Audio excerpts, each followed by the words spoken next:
साथियों, आज वामसेफ एवं राष्ट्रीय मूल निवासी संघ के द्वारा भारत मुक्ति मोर्चा के द्वारा राज्य स्तरीय प्रबोधन सम्मेलन का कार्यक्रम हो रहा है। इस सम्मेलन के लिए जो विषय चर्चा करने के लिए रखे गए हैं वो विषय है वोट का अधिकार, यह शासक बनने और बनवाने का अधिकार है, लेकिन गैर संवैधानिक ईवीएम मशीन द्वारा वोट के अधिकार को शून्य करना यह शासक जातियों का एक षड्यंत्र है। यह गंभीर विश्लेषण एक विषय है। दूसरा विषय है बहुजनों को शासक बनाओ अभियान के अंतर्गत चलो गांव यूथ की ओर, एक विश्लेषण। तीसरा विषय है संगठन का सामाजिक एवं भौगोलिक नेटवर्क विस्तार 6 लाख गांवों तक करना और संगठन की जन आंदोलन में रूपांतरित करने से ही व्यवस्था परिवर्तन संभव है। साथियों, दिन भर आप लोग 11 बजे से लगातार आप लोग यहाँ बैठे हुए हैं, सुन रहे हैं। बहुत सी बातें आप लोगों को तमाम यहाँ के जो प्रमुख वक्ता है उन लोगों के द्वारा आपको बहुत सारी महत्वपूर्ण बातें बताई जा चुकी हैं। लास्ट में मैं केवल 2-3 बातें ही आप लोगों को बताना चाहता हूँ। 2024 में लोकसभा का चुनाव होने वाला है, मगर चुनाव तो आते ही रहते हैं। जब देश में संविधान है तो हर 5 साल में लोकसभा का चुनाव तय है और फिर 5 साल का चुनाव विधानसभा के लिए तय है। तो ये तो चुनाव आते ही रहते हैं। आपकी इच्छा हो तो आते हैं, आपकी इच्छा ना हो तो भी आते हैं। चुनाव आते रहेंगे, मगर चुनाव में हमारे लोगों की संख्या बहुसंख्य होने के बावजूद भी जो हम चाहते हैं वो बदलाव क्यों नहीं होता? हमारी ये समस्या है। वो बदलाव क्यों नहीं होता? वो बदलाव इसलिए नहीं होता है क्योंकि आमतौर पर हम लोग क्या करते हैं कि कांग्रेस की जगह बीजेपी को चुनकर लाते हैं और बीजेपी के जगह कांग्रेस को चुनकर लाते हैं। कांग्रेस की स्थापना चटर्जी, मुखर्जी, बनर्जी, गोखले, तिलक, आगरकर, ये ब्राह्मणों ने की। तो ब्राह्मणों का संगठन है। ब्राह्मणों ने इस देश में वर्ण व्यवस्था का संगठन बनाया, जिसमें हमारे पिछड़े वर्ग के लोगों को शूद्र बनाया और उन्हीं ब्राह्मणों ने जो शेड्यूल कास्ट के लोग हैं उन लोगों को अछूत बनाया।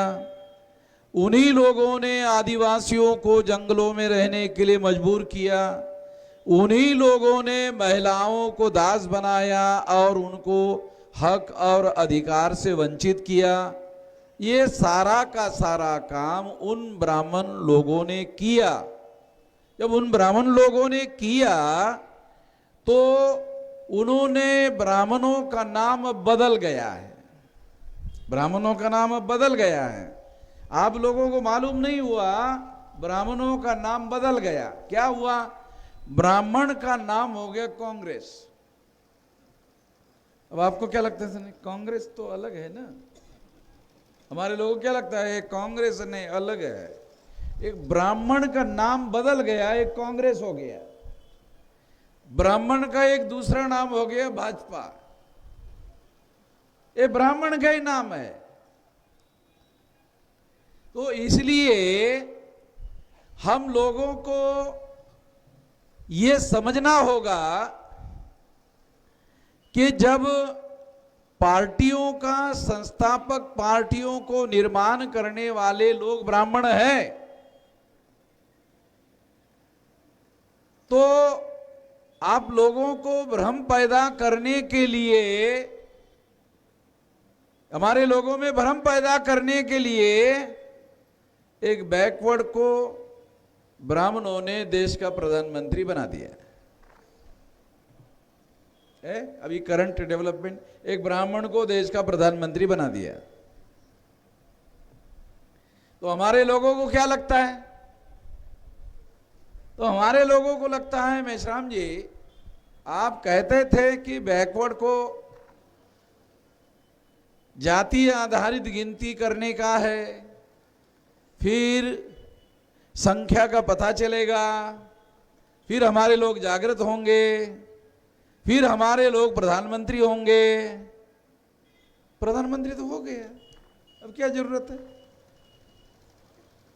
प्रधानमंत्री तो हो गया, अब क्या जरूरत है? ऐसा हमारे लोगों को लगता है। हम बैकवर्ड क्यों है? वो इसी वजह से बैकवर्ड है कि उन्होंने बैकवर्ड में से एक आदमी को खड़ा कर दिया और उसको नियंत्रण कर रहे हैं। अब आपको देहाती उदाहरण दिया जाए, मैं किसान का बेटा हूं तो आपको बताता हूं।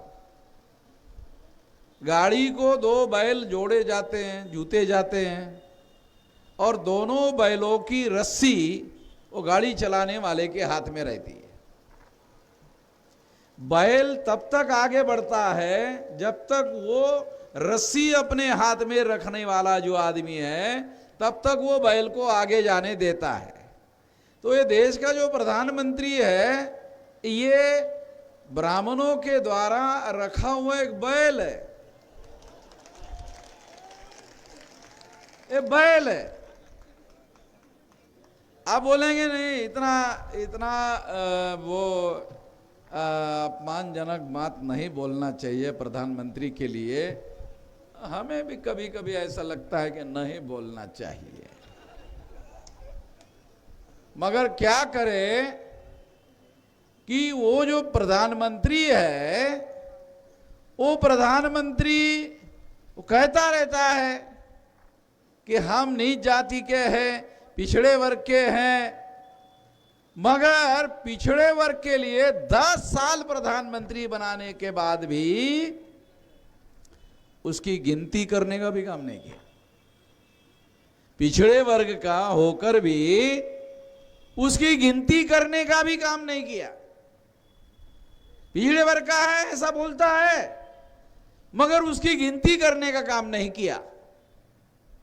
मोदी जी को पूछो, मोदी जी देश में कुत्ते कितने हैं? कहा जानकारी है हमारे पास।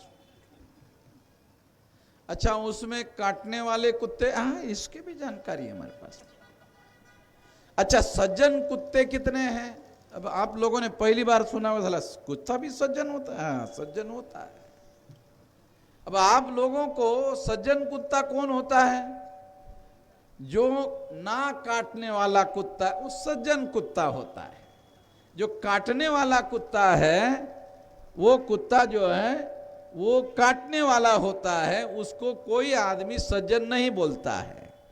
तो तमाम प्रकार के जानवरों की जानकारी और उसकी संख्या मोदी जी को मालूम है, मगर मोदी जी को पूछो पिछड़े वर्ग की संख्या कितनी है, ये हमको पता नहीं। ओबीसी की संख्या कितनी का, ये हमको पता नहीं है। जानवरों की संख्या मोदी जी को पता है, मगर पिछड़े वर्ग जो इंसान है उसकी उनको पता नहीं है। इसका मतलब ये है कि हम बैकवर्डों ने जिस एक बैकवर्ड को देश का प्रधानमंत्री बनाया, वो हमारी गिनती करने के लिए भी तैयार नहीं है। जानवरों की गिनती कर रहा है, मगर हमारी गिनती नहीं कर रहा है। जो हमारी गिनती ही नहीं कर रहा है, वो हमारे हक और अधिकार देने के लिए राजी कैसे होगा? दूसरी बात, चलो थोड़ी देर के लिए मान लेते राजी हो गया, तो जिस तरह के बैल की रस्सी उस पकड़ कर रखने वाले लोगों के हाथों में होती है, तो मोदी की रस्सी ब्राह्मणों के हाथ में है। तो ब्राह्मण लोग उसको खुली छूट दिए, आपको जो करना है करो, पिछड़े वर्ग की गिनती मत करना। तो नरेंद्र मोदी पिछड़े वर्ग की गिनती करता हुआ कहीं दिखाई नहीं दे रहा है। कहीं पर भी हमें दिखाई नहीं देता कि इन्होंने गिनती करने की गलती से भी कोई बात की हो। गलती से भी बात नहीं किया, कभी कभी गलती हो जाती है, मगर गलती से भी कोई बात नहीं किया। इसलिए मोदी जो है ये बैकवर्ड क्लासेस का प्रतिनिधि नहीं है। जब बैकवर्ड क्लास का प्रतिनिधि ही नहीं है तो बैकवर्ड क्लास का प्रधानमंत्री होने का सवाल नहीं है। तो बैकवर्ड क्लास को ध्यान रखना होगा कि ये हमारा प्रतिनिधि नहीं है, तो ये हमारा प्रधानमंत्री होने का सवाल नहीं है। 2 बार इसको हमने चांस दिया, 10 साल से देश का प्रधानमंत्री बना हुआ है, तीसरी बार अवसर मांग रहा है। दूसरी महत्वपूर्ण बात, वो चुनाव जीतकर आने के पहले ही कह रहा है 400 पार। अभी रिजल्ट नहीं आया है और पहले बोल दिया 400 पार। तो ये तो ईवीएम मशीन से ही संभव है। ये 400 पार जो है ये ईवीएम मशीन से ही संभव है। इसलिए हम लोगों ने ईवीएम का बंदोबस्त करने का प्लान बनाया। 12 लाख से लेकर 15 लाख तक बूथ रहने की संभावना है। तो हम लोगों को ईवीएम फोड़ने के बारे में संकल्प करना चाहिए। मैं आप लोगों को ईवीएम फोड़ने के बारे में क्या करना चाहिए वो बताना चाहता हूं। देखो, फोड़ने की बात वोट डालने के 3 दिन पहले बताऊंगा। अभी फोड़ने का तो तारीख ही नहीं आया है। तारीख आएगी तब फोड़ना है, तो अभी फोड़ने का तो कोई मुद्दा है नहीं है। फिर अब क्या करना है? तो फोड़ने की तैयारी करना है। तो एक आदमी को फोड़ने का मामला नहीं है। आपको 12 लाख से लेकर 15 लाख बूथ पर कम से कम 1 आदमी और ज्यादा से ज्यादा 3 आदमी बूथ में, आपको एक बूथ में कम से कम एक क्यों कह रहा हूं? क्योंकि 1 से नीचे नहीं हो सकता, 1 से नीचे नहीं हो सकता, इसलिए कम से कम 1 बोल रहा हूं। तो 1 आदमी कम से कम होना चाहिए और ज्यादा से ज्यादा 3 होना चाहिए, क्योंकि एक बार फोड़ोगे तो भारत सरकार और चुनाव आयोग एक एडिशनल मशीन रखेगा। ऐसी संभावना है। एक मशीन फोड़ेगा, एक मशीन एडिशनल रखेगा, तो दूसरा आदमी भी फोड़ने वाला होना चाहिए। और बचत में एक और एडिशनल होना चाहिए। कभी एक आध आदमी 3 में से साला बीमार पड़ गया, समय पर कोई गड़बड़ी हो जाती है। अभी हम इंजेक्शन दे रहे हैं हौसले का, इंजेक्शन देने के बाद हौसला बढ़ जाएगा, अब तब तक वो इंजेक्शन का असर कम हो गया तो साला असर उतर जाएगा, तो वो एक आध आदमी अपने घर में ही रहेगा, साला जाएगा ही नहीं। ऐसा भी हो सकता है। तो मैं आप लोगों को ये बात मिनिमम बता रहा हूं, क्योंकि हमारे पास समय कम है। 3 आदमी एक बूथ पर आपको तैयार करना है, क्योंकि अभी फोड़ने का काम नहीं है। फोड़ने का काम तो जिस दिन वोट का दिन आएगा उस दिन होगा। अब देखो, ये फोड़ने की बात मैं ऐलानिया बोल रहा हूं। ऐलानिया बोल रहा हूं। दूसरा, ये देखो रिकॉर्ड कर रहा हूं और सारे देश भर में लोग सुन रहे हैं। ये गैर कानूनी है। ये जो बोल रहा हूं ये गैर कानूनी है। पुलिस वाले भी रिकॉर्ड कर रहे हैं। पुलिस वाले रिकॉर्ड करने के बाद भी मुझे अरेस्ट नहीं कर रहे। आप लोगों को पता है क्यों अरेस्ट नहीं कर रहे? बोल साले अरेस्ट करेंगे हीरो हो जाएगा। क्या लगता है उसको? अरे अरेस्ट करेंगे हीरो हो जाएगा। 9 अगस्त 1942 को गांधी जी ने अंग्रेजों को कहा चले जाओ, भारत छोड़ो। ये आंदोलन चलाया था। जब गांधी जी को अरेस्ट किया था तो सारे देश के लोग सड़कों पर उतर गए थे। तो इससे उन्होंने सबक सीखा, ये नेताओं ने सबक सीखा, इसलिए वो मुझे अरेस्ट नहीं करते हैं। गुजरात में एक बार उन्होंने अरेस्ट किया था, गुजरात में अरेस्ट किया था मुझे। गुजरात में लोग जेल में जाने से लिए डरते हैं। मैंने कहा पहले मैं गुजरात में ही जेल में जाके वापस आता हूं। तो गुजरात के जेल में जाके वापस आया। यहां पे जब मैं आया हूं तो गुजरात से जेल में जाकर वापस आया हूं तो रात के 2 बजे असिस्टेंट पुलिस कमिश्नर मुझे मिलने के लिए आया, रात के 2 बजे। अब क्या कहने लगा? इस सरकार को लग रहा है गलती हो गया है। मैंने कहा साला कोई रहस्य वाला बात लगता है। तो पूछा उसको, ऐसा सरकार को क्यों लगता? कहा इसलिए लगता है कि सारे देश भर के पुलिस चौकी के सामने आपके लोग इकट्ठा हो गए। मुझे अरेस्ट किया, जेल में डाला तो सारे देश के पुलिस चौकी के सामने। और वहां का पुलिस चौकी का इंस्पेक्टर कहता है अरे भाई हमने क्या किया, तुम हमारे पुलिस चौकी के पास इकट्ठा हो गए, हमने क्या किया? कि नहीं आपने कुछ नहीं किया, गुजरात में। तो वो इंस्पेक्टर गुजरात में टेलीफोन करता था, वहां के इंस्पेक्टर को करता था, वहां के एसपी को करता था, वहां के जिले के अधिकारी को करता था। और ऐसा लगातार कई हजार टेलीफोन जो है उनके पास गए। तो उन्होंने सारा अंदाज ला रहे तो बहुत गलत हो गया, गलत हो गया है, ये गलत हो गया क्योंकि ये आदमी जो है हीरो हो गया।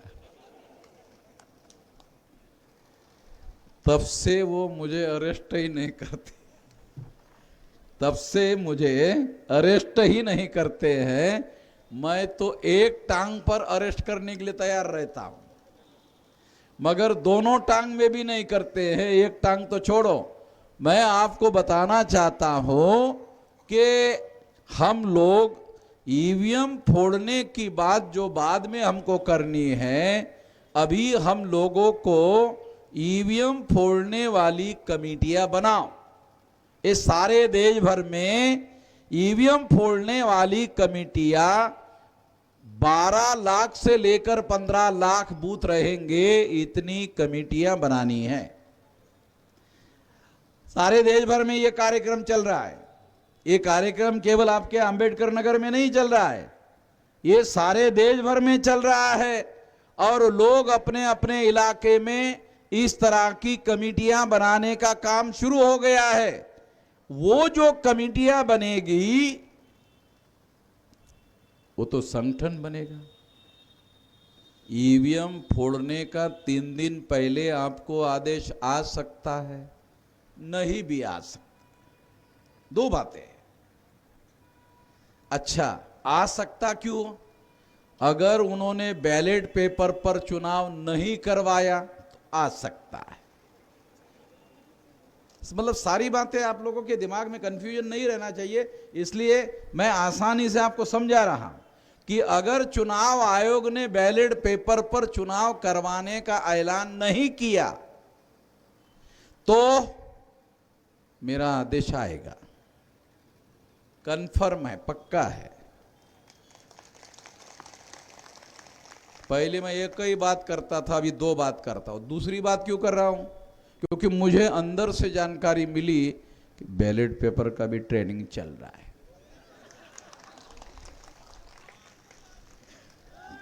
देखो, बामसेफ जो संगठन है तो कर्मचारी लोगों का संगठन है ना।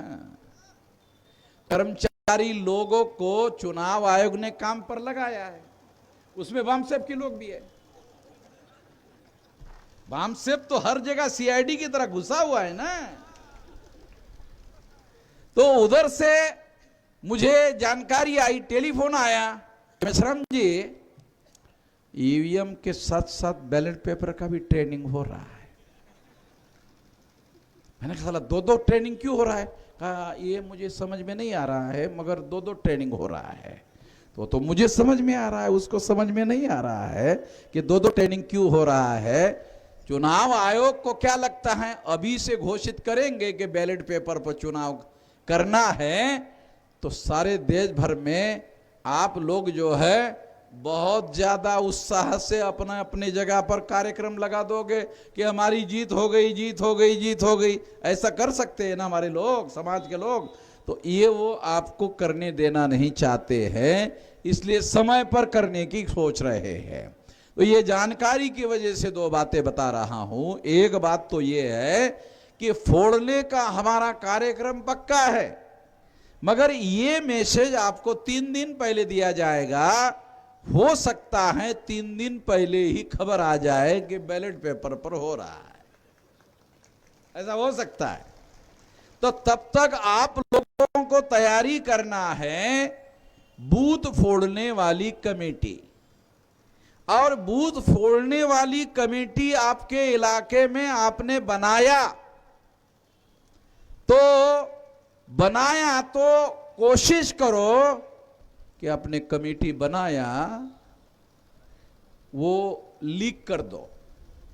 ने बना लिया तो खबर जाएगी प्रशासन के पास में, इधर भी बन रहा है और सारे देश के चुनाव आयोग के पास, भारत सरकार के पास खबर चली जाएगी कि ये तो फोड़ने का कार्यक्रम की तैयारी हो रही है।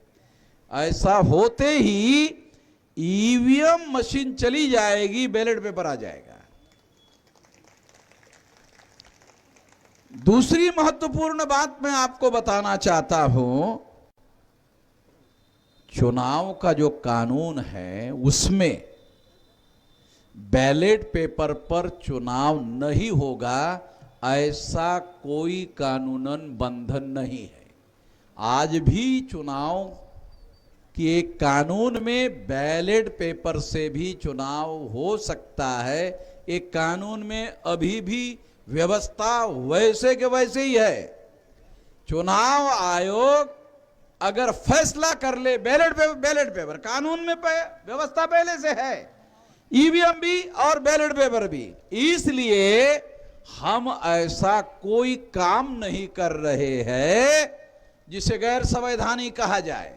हम तो कह रहे हैं कि लोकतंत्र को बचाने के लिए, संविधान को बचाने के लिए, वोट के अधिकार को बचाने के लिए, वोट का अधिकार बचेगा तो हम संविधान बचाएंगे। तो संविधान बचाने के लिए ईवीएम फोड़ रहे हैं तो साला कौन सा अपराध कर रहे हैं? पुलिस वालों को हमारे खिलाफ कोई केस भी तो दायर करना पड़ेगा ना, धारा लगाना पड़ेगा ना। कौन सा धारा लगाएंगे कि संविधान बचाने के लिए इनके ऊपर फोड़ने का आरोप है? संविधान बचाने के लिए फोड़ने का आरोप? अरे ये आरोप ही नहीं बन रहा है, बनता है आरोप। तो संविधान को बचाने के लिए फोड़ा, तो संविधान बचाने के लिए अगर ईवीएम फोड़ा, अरे संविधान बचाने के लिए कुछ भी फोड़ सकते हैं। ईवीएम तो छोटा चीज है, संविधान बचाने के लिए कुछ भी फोड़ सकते हैं, तो ईवीएम तो छोटी बात है।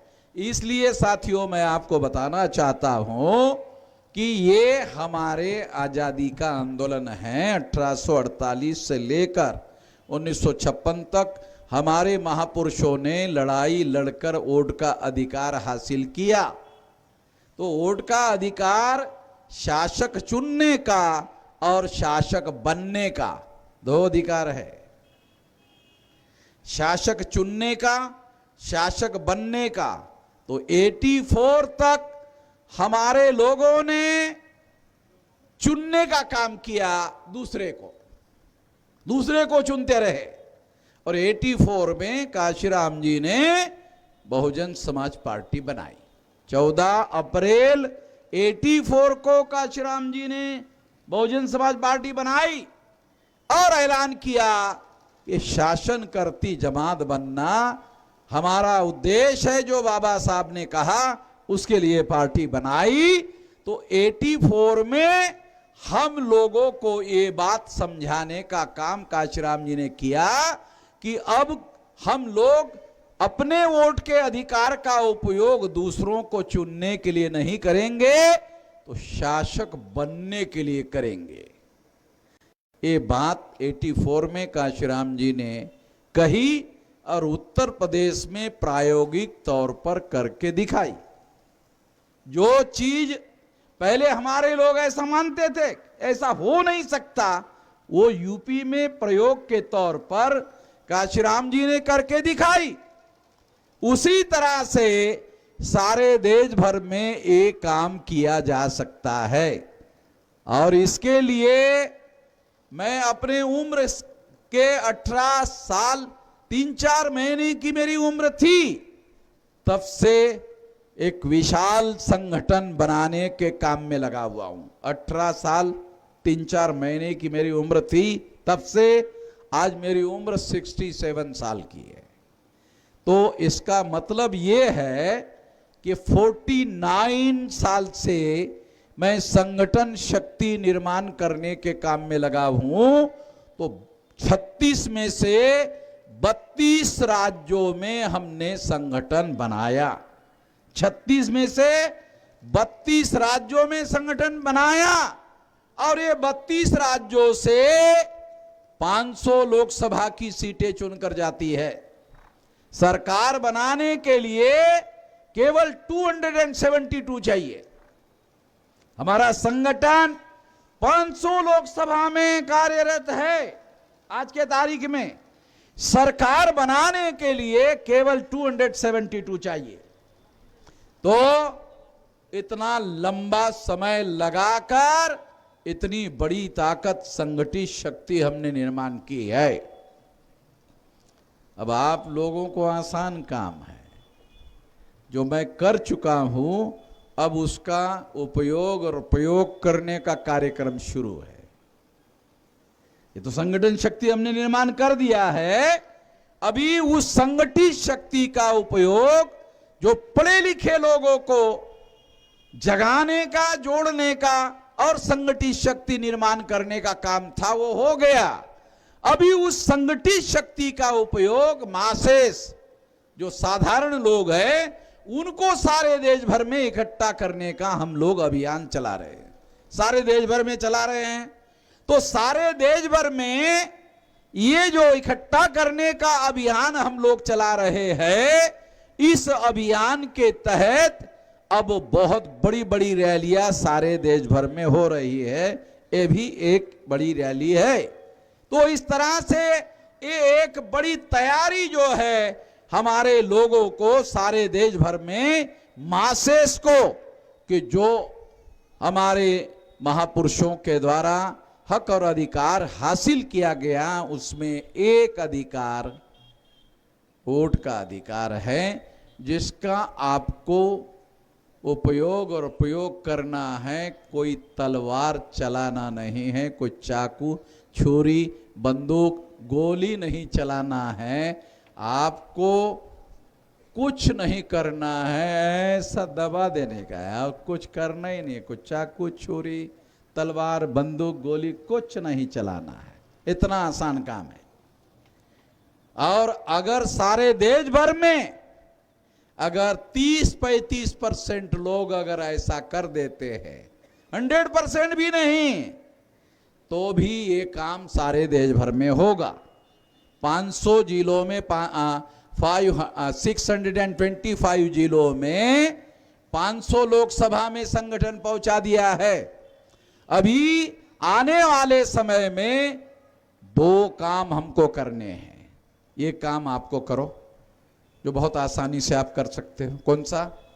अपने गांव में जाओ और गांव में जाकर बूथ लेवल कमेटी बनाओ। इस बूथ लेवल कमेटी में कम से कम 1 और मैक्सिमम 3 आदमी की कमेटी बनाओ और उनको ट्रेनिंग दिया जाएगा। फिर उसके बाद में जो 1000 वोटर का बूथ होता है उसमें 3 मेंबर कमेटी बनेगी बूथ लेवल की।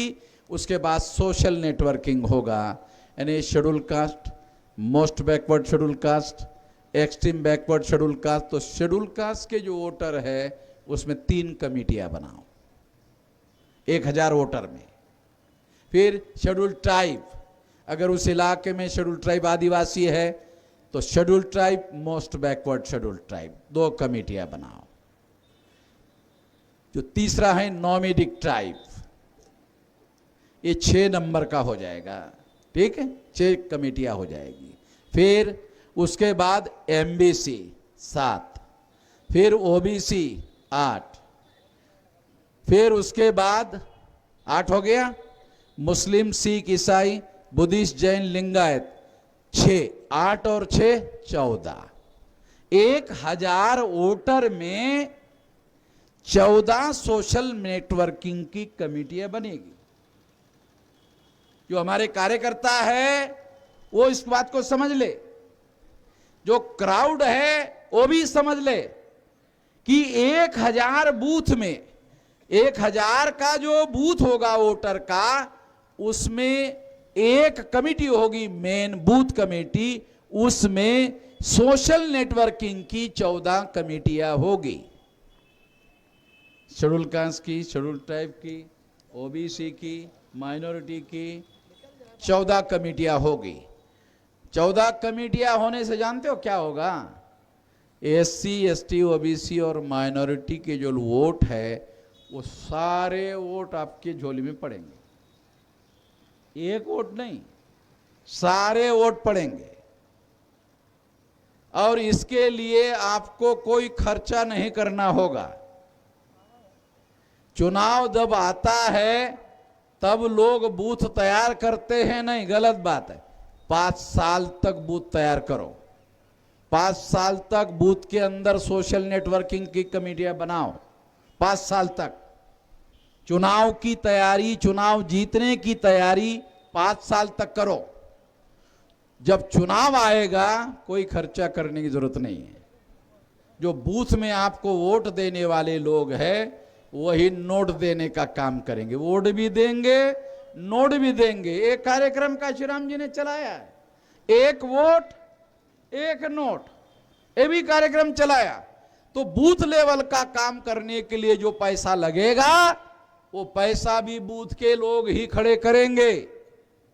तो इस तरह से अगर आप सारे देश भर में तैयारी करोगे, अभी ये काम करने का ही काम शुरू किया मैंने जिंदगी में जो काम हाथ में लेता हूं वो कभी विफल नहीं होता है। अभी ये काम लिया 14, एक बूथ में 14 कमेटी बनाने का काम अभी हाथ में लिया। अब 2024 में बनाने का काम चल रहा है, मगर पूरा नहीं होगा तो 2029 में 100% हो जाएगा। यही काम, और कोई काम धंधा ही नहीं है हमारे पास, कोई काम धंधा है।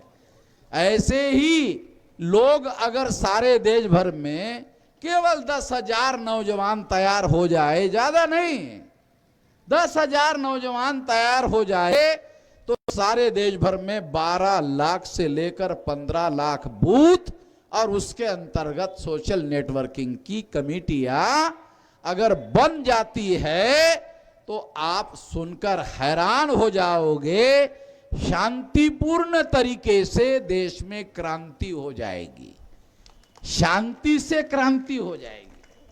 कोई हथियार उठाने की जरूरत नहीं रहेगी, कोई चाकू, छुरी, बंदूक, गोली उठाने की जरूरत नहीं रहेगी। इस तरीके से हम लोग ये काम कर सकते हैं। ये काम हमने करने का संकल्प किया है, हमने संकल्प किया है, आप सभी लोगों को संकल्प करना है। तो संकल्प आप लोग भी कर रहे हैं, इसलिए आपको सबूत पेश करना होगा। अगर मैं कहता हूं कि आप सभी लोग संकल्प करो तो हाथ खड़े करो, सभी लोग हाथ खड़े करो। हो गया, हो गया।